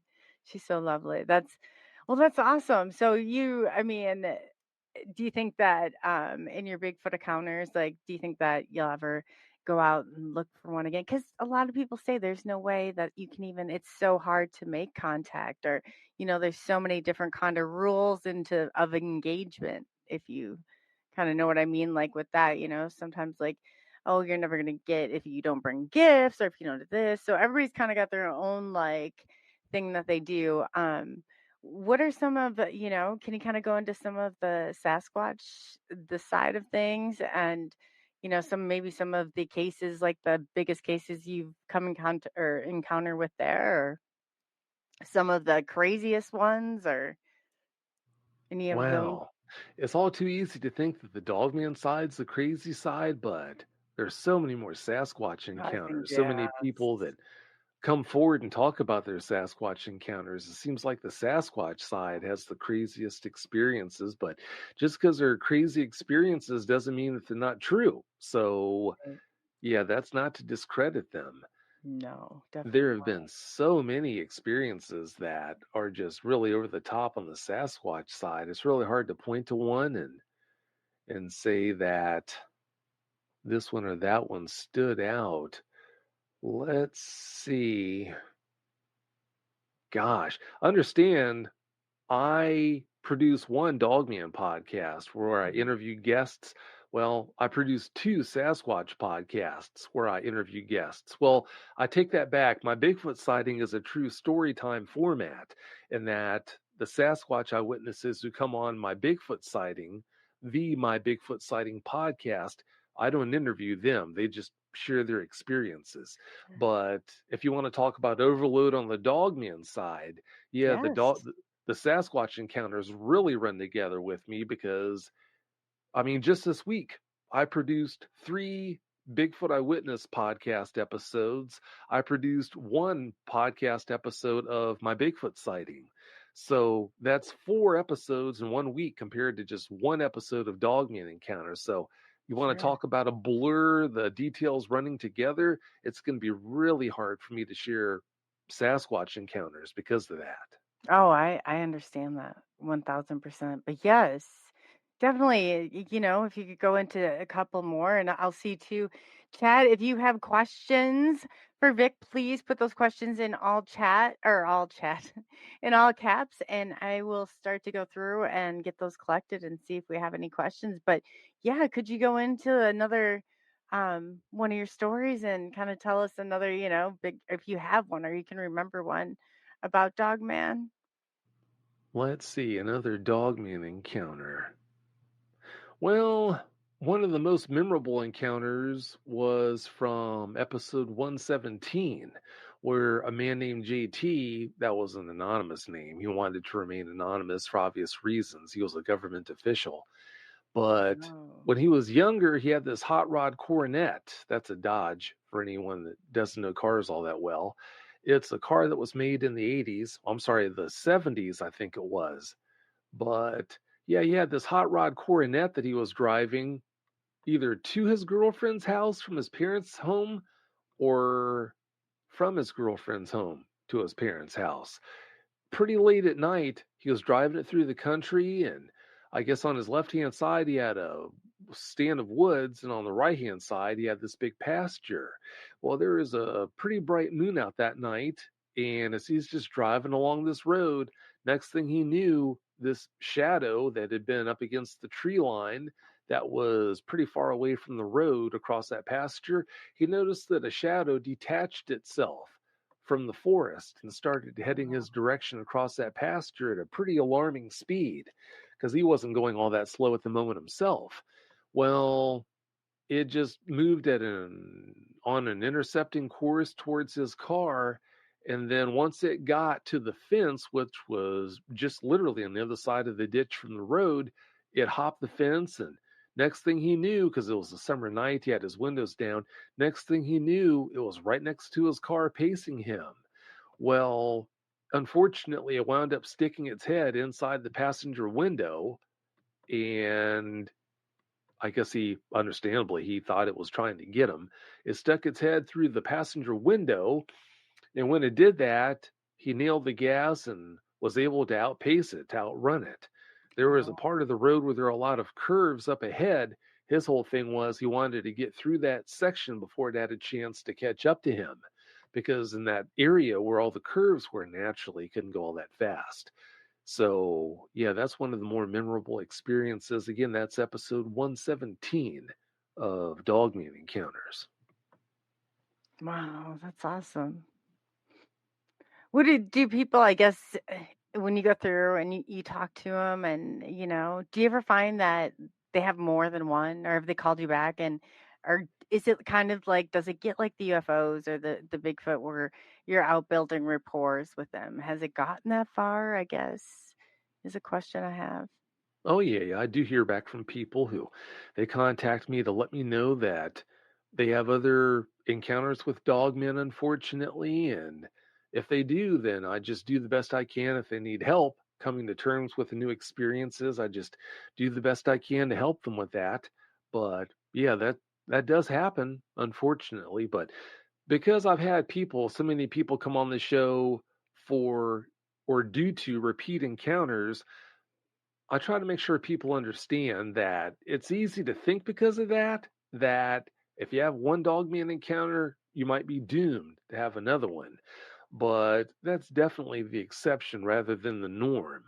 I mean, by far and away, most of the eyewitnesses I've spoken with, they've never had any follow up encounters with dogmen. But it does seem like there is truth to the fact that if you do have one encounter, it does make you more likely to have another encounter than someone who's never had an encounter to start with. So, in that being said, do you find similarities between some of the people that have had encounters, like characteristics maybe, or just different things that you found out through your own research or just, in interviewing other people? Oh, yeah, you definitely do see similarities. Sometimes, because of the nature of the encounters, you don't really find much at all in the way of similarities with other encounters, but it seems like if you're talking with a bona fide eyewitness, and unfortunately, after Dogman encounters got beyond a certain size, a lot of people have tried to lie their way onto the show. But yeah, with the true Mm. eyewitnesses, yeah, you're always going to find some similarities there. But it's no different than if you talk with a person who has an experience with a grizzly bear, then yeah, when they're telling you about what they experienced, you know you're going to hear things that you've heard from other eyewitnesses who had encounters with grizzlies before too. Is what you would expect. Oh yeah, I bet. Yeah, like what you say, and there's so many people, and I've had this before. It's like your story is good enough. I'll start here. This is how I always start off. The story is good enough. And lying your way here or staging your way here or doing whatever, we've seen so much of this before, and we're going to spot you miles before you get here. In the case, it's taken me a little bit, but I definitely have gotten that far. It's just, yeah, definitely like, and two, I really didn't, Vic, I did not think so many people would be in this that would be making it up. But oh Lord, and in the UFO and the paranormal, that's exactly some of the stuff that goes on. So yeah, it's definitely weeding some of that out. So you kind of going in there and asking them questions, you're gonna know, certain things, and if they don't kind of fall into that criteria, or you're just like, I need more evidence, or maybe this just isn't the show for you, or have you had to go down that road with them, or Well, before I started airing episodes of Dogman Encounters, I made a promise to myself. Unless I actually catch someone in a lie, I'm just going to let them come on the show and do their thing sure. because it's really a conceit for anyone to think that they can't be fooled. I mean, no one is a two-legged lie detector test. There are people who have fooled lie detectors, and no person, no flesh and blood person is ever going to be nearly as effective at sniffing out a lie as a lie detector, a machine is, because it's monitoring things that only someone who is the best of liars can trick. Hmm. And even those machines get fooled by people. So for anyone to think for a second that they can't be fooled, they're just fooling themselves. Well, with that in mind, I would much rather play the fool myself and bring someone on Dogman Encounters who's just blowing smoke, they're lying about having their encounter or encounters, than to turn someone around at the door who actually is a bona fide Dogman eyewitness who, due to how they delivered something or whatever, when they were telling me about their experience, I mistakenly thought that they were lying to me. Think back in your life. Think how many times you've told people things where they were just smiling at you and it was clear that they just knew you're lying when in fact you're telling the truth. In a lot of cases, it's because how you delivered it. You might have said something a certain way where, okay, you sent up red flags where they were convinced you were lying. So, due to that fact right there, that's why I made that promise to myself about I'd much rather play the fool and bring someone on who's lying than to turn someone around at the door who actually is telling the truth. That's a good If way to be too. Yeah, if that's I a do catch them though in a lie, as simple as lying about their name, well, they're done.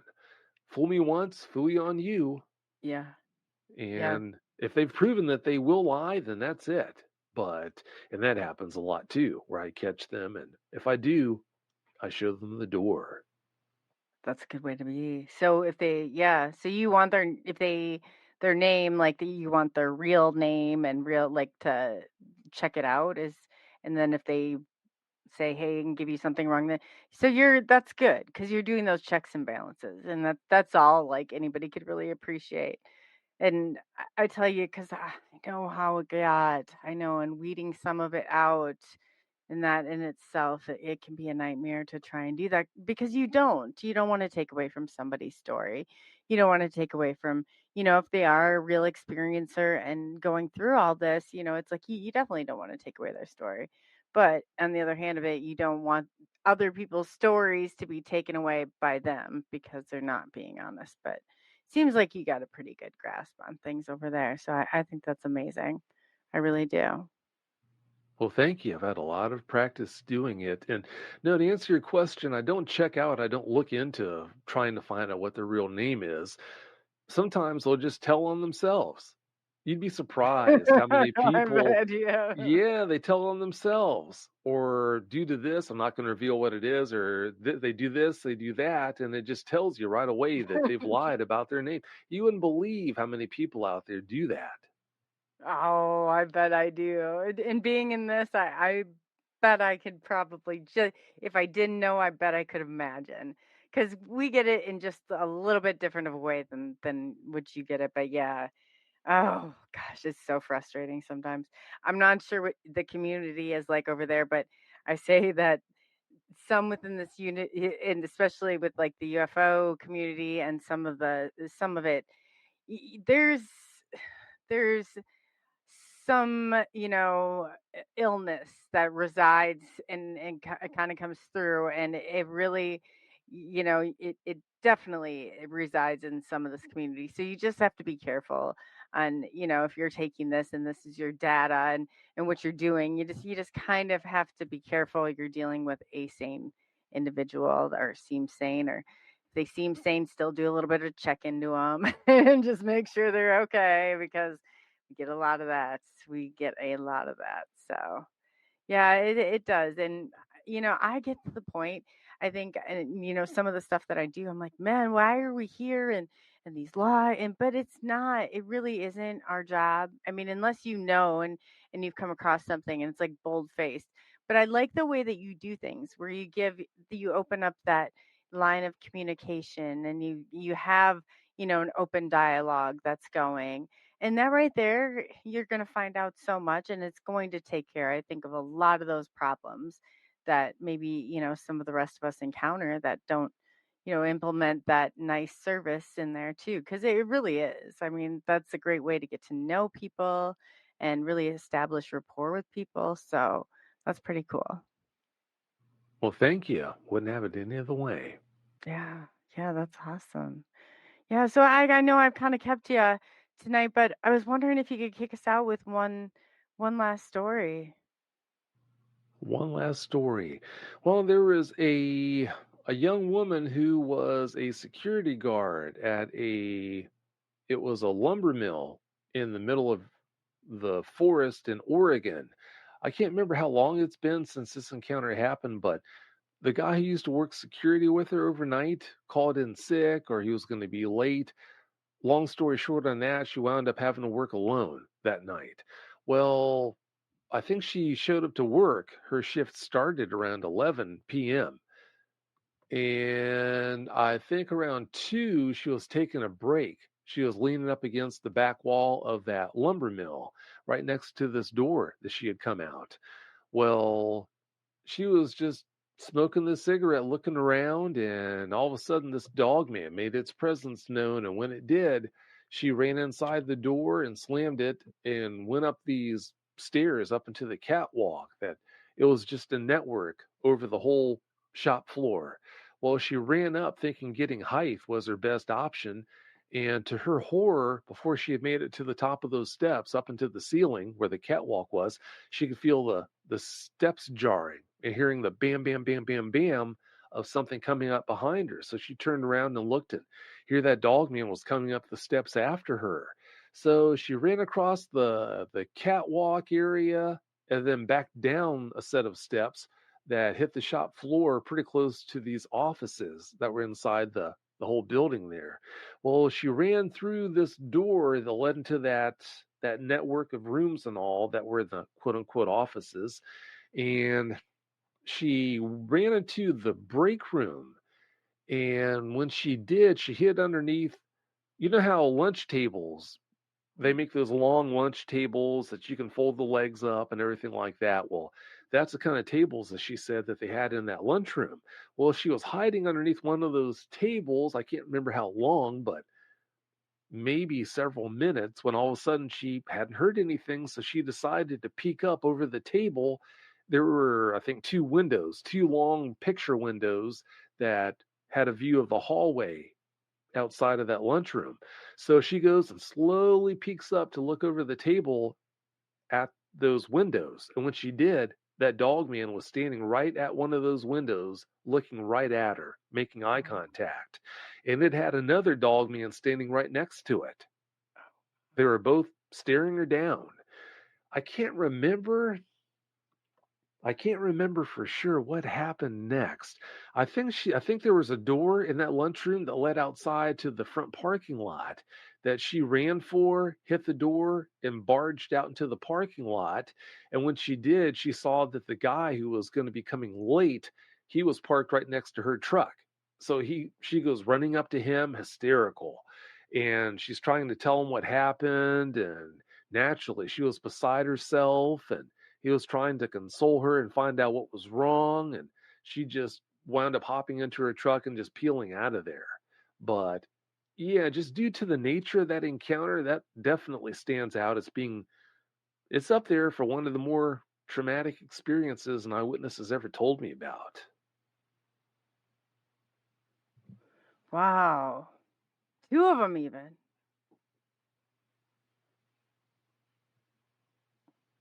That's crazy. Oof.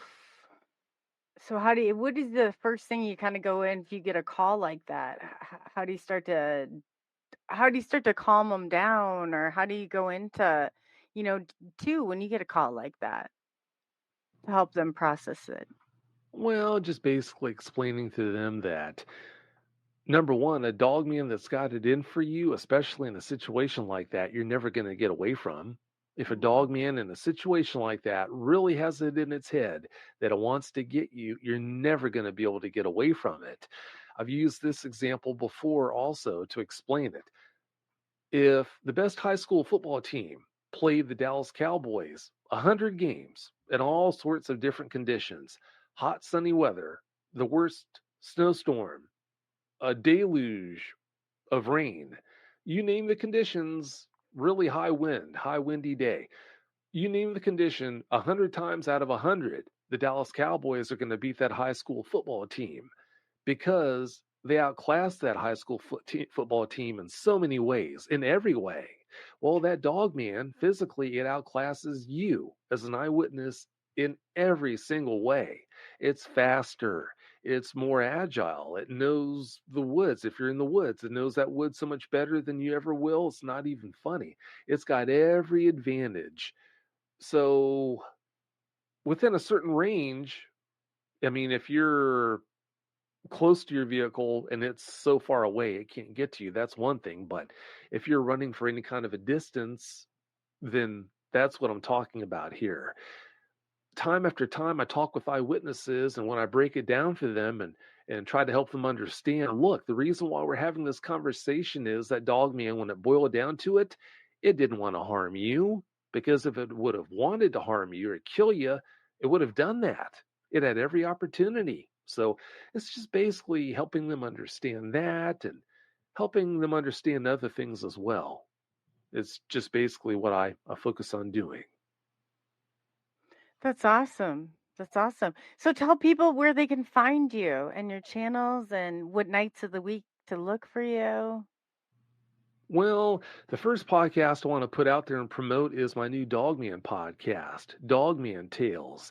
If you're looking for a good podcast to go to sleep to, that's it. But yeah, Dogman Tales, it features fictional stories about dogmen. I don't hide the fact that they're fictional stories on Dogman Tales, but on Dogman Encounters, it's a real thing. These are real encounters. If you want to listen to Dogman Tales, it's not available on YouTube, but you can listen to Dogman Tales, and it is spelled Tales, Dogman Tales. You can listen to it on your favorite podcast app. Oh, So yes. On Spotify. You're on all of them: Spreaker, you're Spotify, iHeartRadio, Amazon Music, Apple Music. Yeah, any way that you can listen to a podcast, you can listen to Dogman Tales or any of my podcasts. But yeah, as far as Dogman Encounters would go, if you've had a Dogman encounter that you need help coming to terms with, or if you want to be a guest on Dogman Encounters Radio to tell my listeners about your experience or experiences, then please go to dogmanencounters.com. And also, if you go to dogmanencounters.com, it'll have links for different ways to listen to the show there too.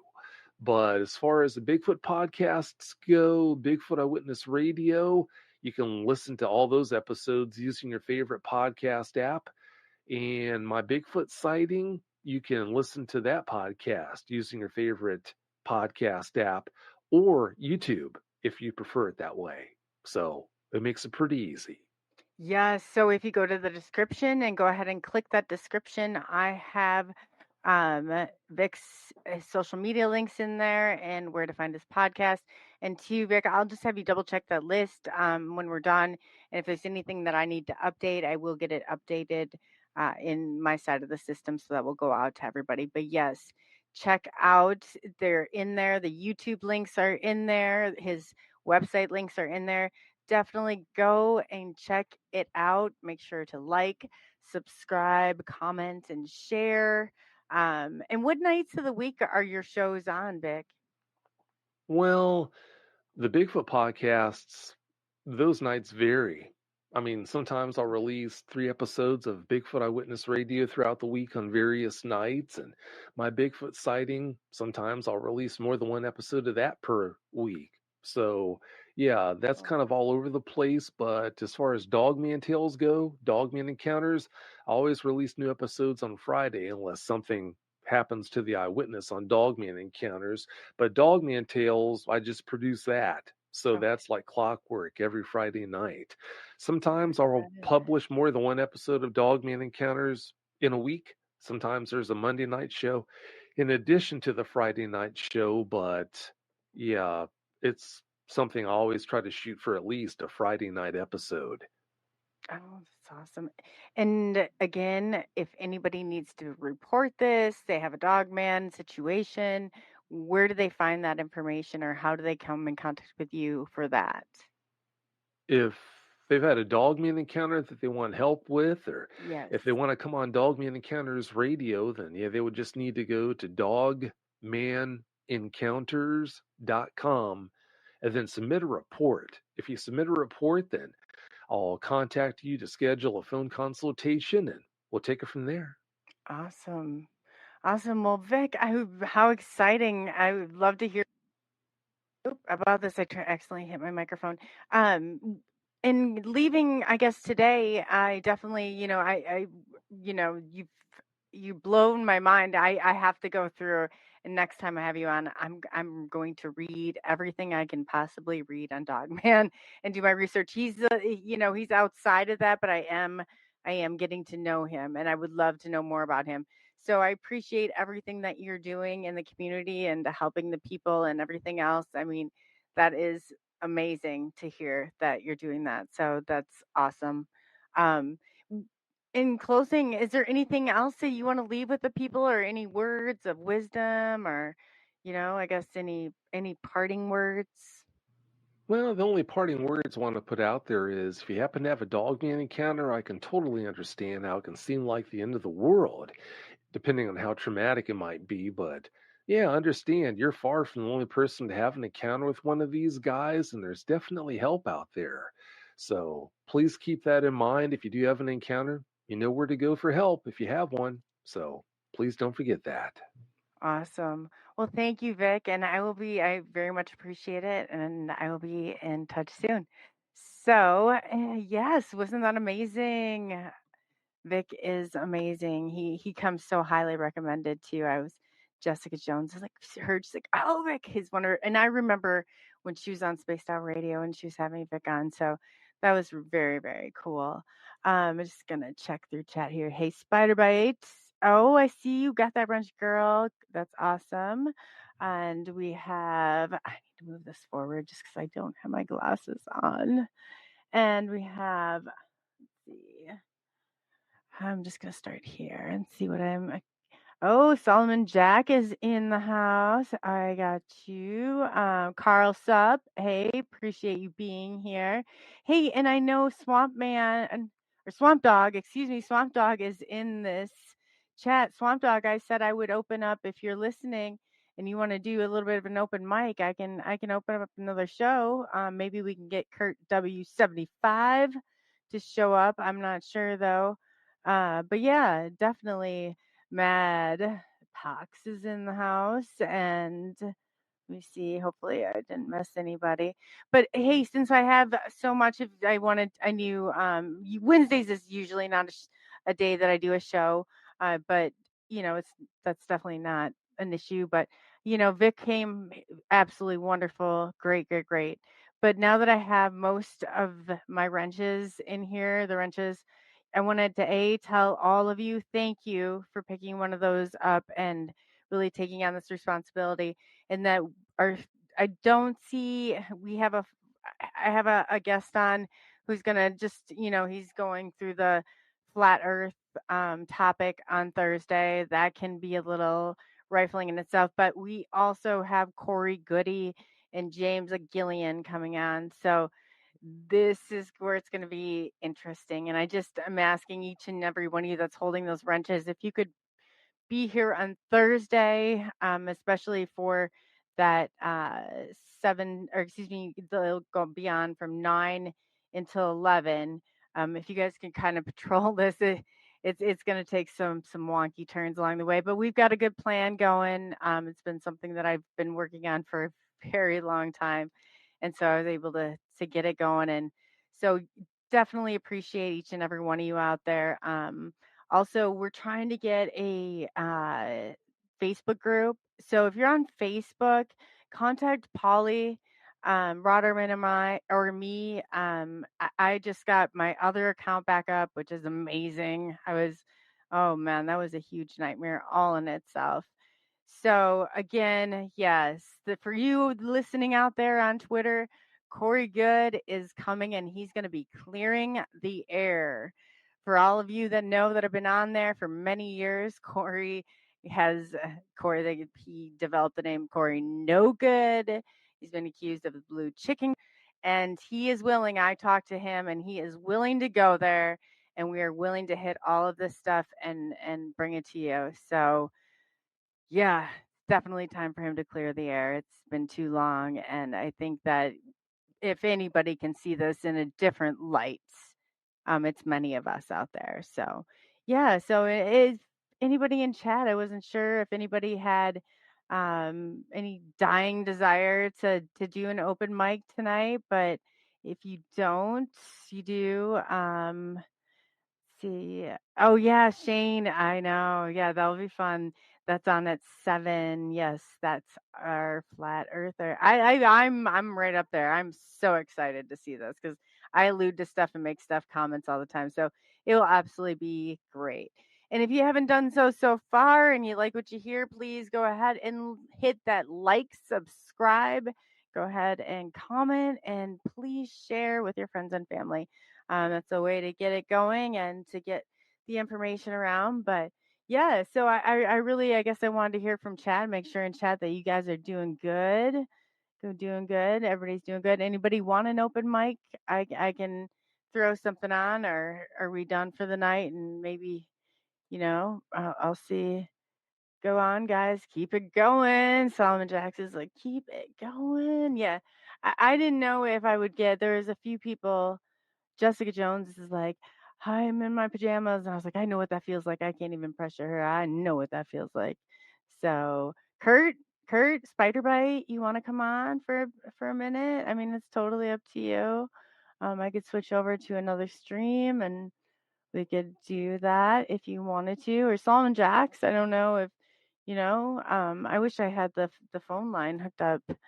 I will get that done. Well, probably not by tomorrow, but by the weekend, I'll definitely have it done.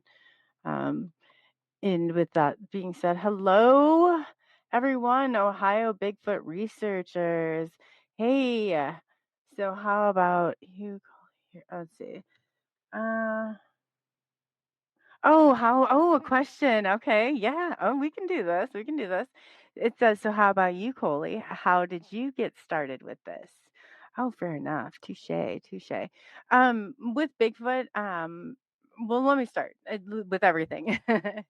I grew up as a medium, so spirits were my life. UFOs encountered me in 2017, and that's when I became, Bigfoot, I've gotten so close to. I was always open to it. I grew up hearing about Bigfoot, Sasquatch, whatever you want to call it. Don't yell at me if I'm like politically or whatever incorrect on this, but Sasquatch, I've been out quite a few times. I've gotten stick stick structures. I've gotten like the smells, the everything, but I have not come face to face with Bigfoot yet. But in groups, I mean, I've been out several times, and then too, and just understanding what is the difference between if I'm in this, if I'm really in this, like, and I just wonder, the more you get into the cryptids, the more it starts tying me into the paranormal. So that's where I kind of get lost a little. I'm thinking, I suspect so much of it is like either paranormal or some of this demonic type stuff, but I don't know. I really don't. Me saying that is only speculation. It's a theory I will try out in the field when I'm out there and practice. But yes, that's a good question. That's a very good question. Yeah, thank you for that. Anybody else? Oh, was that UFO in Dubuque? Carl. So there was many after, but the first one I came in contact with was out between Bernard and Cascade. It was at a place called St. Patrick's Church. It's right there if you're going down to, I'm trying to think of Lake Delhi. There'd be like a back to Lake Delhi right there. But if you look up St. Pat's Church, it's right there. And they had one hell of a paranormal, like, at this church. It was the only place, like, you go in, it was like 1800s, and it had this lock, and it was like the only lock is like this. You had to, it was one of the old locks, like, to lock yourself in. There was no way. But when we would go in there, something would turn that lock and lock us in. And it wasn't until we're like, no, you can't lock us in here, did it even stop. So yeah, it was definitely crazy in there, but should tell you kind of the land. And that's also, Carl, where we heard something growling and running around us really fast, and we never were able to put a finger on it. My neighbor thought it sounded like a bear. I don't, it just sounded really loud is all I know. But definitely, definitely. So yeah, that's where it was. You should definitely Google Earth it and see what you think. But there's been a couple things, and my brother and my son, they saw their first UFO right in the back roads, right in the same area as that church, right in the same area as the church. So let's see if we have any more questions. Whoops. Got one out in the garage. I don't know if this is good or not, but yeah, I don't know where that is. A lot of people say, let's see what some of you guys got to say here. A lot of people say that they are the same thing, projecting image from floating around. Yes, I hear that too. I was not sure if that's what was going. You'd never know. That's why I was kind of trying to find, like, how do you decipher between the two? Because there's so many different. And the more that I get to know, everybody in the cryptid field and stuff, the more I'm able to understand. But even talking to Jessica, she's like, oh, there's this, and these are the types of things that, the characteristics that they have. And I feel like there should be a book.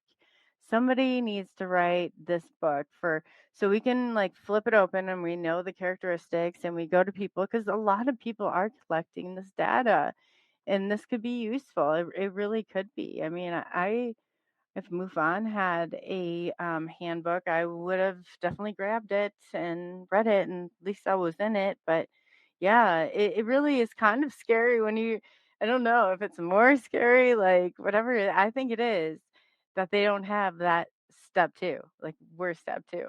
I don't know. UFOs are seen in the same area as giant. Oh, sorry. I was reading Spider By. I should put it up here so everybody can see it. UFOs are seen in the same area as the giant built UFO viewing platforms near here. Oh, that's interesting. That's fascinating. Then don't understand your own rules, trauma you can manifest. Oh, don't underestimate your own role. Ah, I like that. Solomon Jacks, I like that. That's good. That's good. Yes. And if any of you are in this area, Carl Sup is coming through, and we're going to kind of do a little meetup and go out and do some, you know, no, don't get mad at me for saying this. It's a squatching, but I say the squashing because I think of the Bigfoot squashing. But no, we don't go, we're not like literally squashing. But yeah, if anybody is in this area in Iowa, he's going through like Nebraska, like it's not that far if you're driving, I mean, if you're in the Midwest at some point, we can kind of, and I'm sure Carl does get around to some different places too. But he happens to, it was crazy. I was doing an interview with him, and here he's talking, and it was about the same place I was going to go out Sasquatching to that night. And he's like, I've already, like, he knew it in and out. And I was like, man, this is crazy. What are the chances? So yeah, he said he's going to be coming through town. And we would definitely like to get a group together. I don't know if anybody's interested in making it into the tri-states. And like I said, it would be right around the Dubuque, Iowa area. If this is not a far drive from you and you think that you'd be interested in it, please leave a comment. Let somebody know that's on my team, or let me know, and we'll get you down. And yeah, I think it'll be a lot of fun, Carl. I definitely think it will be something that builds, definitely.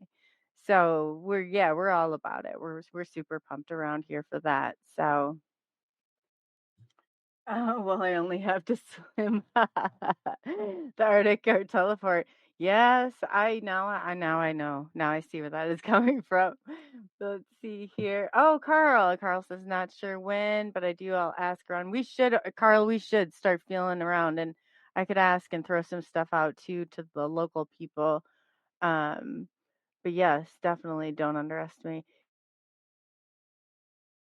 Yeah, I think I read this one. So if anybody's dying to get off their chest or say, or I mean, like I said, I will have getting this call-in studio taken care of and open phone lines open so we can further connect with each and every one of you, especially Kurt W75, who does not like to get up in front of this camera.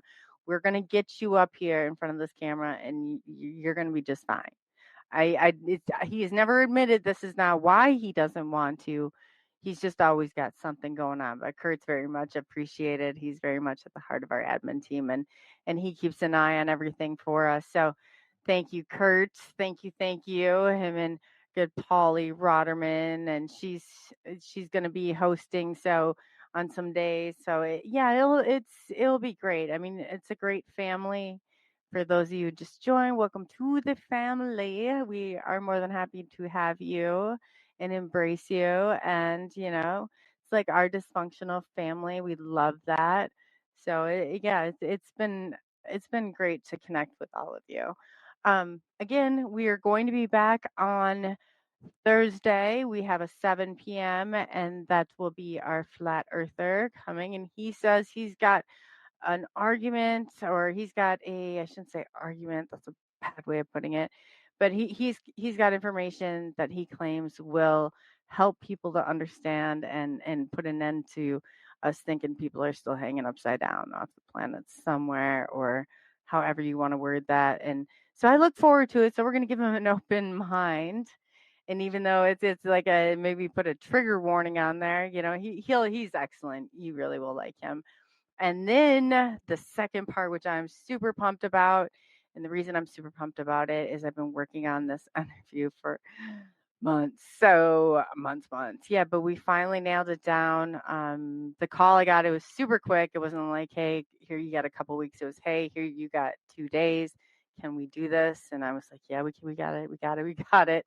And so we got Corey Good on, and with James Gillian, and it will be amazing. And so you wrenches, I'm like, you have my ultimate respect. If you have any I trust your judgment. If you could be here and really monitor those chats, it would be greatly appreciated, because especially if the Twitter crew starts coming over, I'm not sure how much, if they're but that's the main problematic area we're going to be addressing. And like right now, and I love Twitter, I love you guys. There's about 200 live listeners right now alone just on Twitter. So we want to get this Corey good interview out. We want to give Corey the opportunity to answer some of these questions for himself.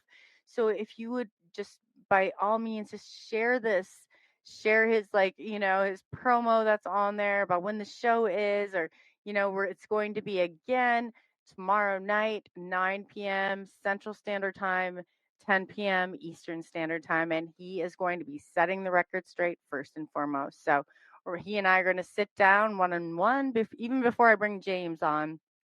It's going to be Corey and I one-on-one, and we're going to really hit some of those rumors that came out about him, and and let him tell his own story, because so many people and so along the lines, it's like I really think about it. Did I let him tell his own story? No, I kind of I feel like I probably was one of those people that jumped on that bandwagon way too soon. So yes, it's going to be amazing though. It will be an amazing interview in his documentary, the Corey Good Files. We'll be discussing a lot of that, and it all happened, of course, on the East Eddy Ranch with our good friend James Gillian, and so James will be on also. So yeah, you definitely don't want to miss the double bubble tomorrow night. And with that being said, I want to thank each and every one of you. And if you're not in the chat that's going on and you're on Facebook, if you could just send me, even if you sent, anything just like, hey, not in, just let me know that you're not in. And if you could send it to, I have the Coley Weber that's backed up. I don't know if it's at Coley SNX, but it's a Coley Weber one. It's the one that all my stuff's tagged in. Please either message me there or message me at the ColeyUFO, and I'm going to look real quick and try and get everybody added, and that way we have you, because I'm kind of now, I've got going from one account to the other, and I'm trying not to ignore, one over the other. But yeah, I would love to get you in there. That way we could kind of coordinate. I could let you know what's going on throughout the day, because he's got his production team on it. He's got his marketing team on it. So they're going to be doing promotional stuff on their end. And so I just want to make sure I told him that I would have, since we are doing this live, that I have, because I have an excellent chat mods, as you all can see. And I firmly believe that they can handle it and will do a good job. So, and with that being said, I love you all, and thank you for taking the journey into the unknown with SNX Radio. Again, I'm Coley Weber, and I was your host tonight, and I'll be seeing you guys tomorrow. So, with that being said, we're gonna have fun tomorrow. We are gonna have some fun. Things that ain't lying, UFOs in the night we're flying. Paranormal tales in the air, cryptid sounds, ain't no time to spare. Sasquatch lurking in the park. Take mysteries, always leave a mark. Journey into the unknown.